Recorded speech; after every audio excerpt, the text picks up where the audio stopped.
আমাদের দাবি একটাই যে আসলে আমরা বাইকাররা এই দেশের জন্য কি মানে বোঝা নাকি আসলে একটা বাইক কি কারণে ব্যবহার করা হয়, একটা বাইক কি আসলে বিলাসিতার কারণে ব্যবহার করা হয়, একজন বাইকারের মানে কি কারণে একজন বাইকার বাইক চালায়, কেউ হয়তো পাঠাও রাইড শেয়ার করতেছে অথবা কারো মানে জীবিকা নির্বাহের জন্য বাইকটা কিন্তু ব্যবহার করতেছে, আবার কেউ রাইড টাইমে অফিসে যাওয়ার জন্য কিন্তু এই বাইকটা মানুষ ব্যবহার করে থাকে। কিন্তু আমাদের উপর যে মানে এই যে আয়কর সিস্টেমটা করতেছে বাংলাদেশ সরকার, এটা আসলে কতটুকু আসলে যৌক্তিক সেই দাবিতেই কিন্তু আমরা আসলে এই মানববন্ধনটা আজকের করেছি এই সাভারে পাখিজা ইউটার্ন থেকে। সরকারের কাছে কি সাভার এর পক্ষ থেকে এবং সাভারের আশেপাশে যত নতুন বাইকার আছে তাদের পক্ষ থেকে আমরা সরকার কর্তৃক আরোপিত যে ট্যাক্সের বোঝা আছে সেটার আমরা ঘোর বিরোধিতা করছি।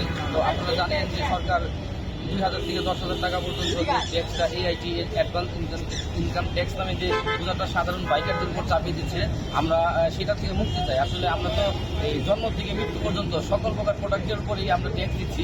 তো এখন দেখা যাচ্ছে যে বাইকার যে আমরা ব্যবহার করি, বাইকটা যে আমরা ব্যবহার করি, তো সেটার উপর আলাদাভাবে আমাদেরকে ইনকাম ট্যাক্স দিতে হবে। তো আসলে বাইকটা হলো একটি নিত্য প্রয়োজনীয় বস্তু, এটা কোনো বিলাসী পণ্য নয়। তো আমরা আশা করি সরকারের কাছ থেকে আশা করবো যে আপনারা এই বাইক সেক্টর থেকে আপনারা একটু অ্যাডভান্স ইনকাম ট্যাক্স নামে যে বোঝাটা আছে সেটা আমাদের থেকে একটু সরিয়ে দেন। কারণ আমরা যারা আছি, আমরা সবাই স্টুডেন্ট আছি, এখানে বিজনেসম্যান আছে অথবা কেউ আছে যে বাইক দ্বারা তারা জীবিকা নির্বাহ করছে। তো আমরা চাই সরকারের কাছ থেকে যে আপনারা এই বাইকের উপর থেকে এই অ্যাডভান্স ইনকাম ট্যাক্স নামের বোঝাটা আমার থেকে একটু সরিয়ে দেন, আমাদের থেকে একটু সরিয়ে দেন। যদি সরকার আমাদের উপর যদি স্টুডেন্টদের উপর বা যারা নাকি আয় করতেছে, শৌখিনতার কিন্তু বাইক সবাই চালায় না ভাই, যারা নাকি আয় উৎস এটা ফ্যামিলি চালায়, কারণ মধ্যবিত্ত যারা আছে তারা ম্যাক্সিমামই আপনার এটা দিয়ে অনেকে পেট চালায়, যার টানা হিসাব করে আপনার মাসের 15 দিন পরে থেকে।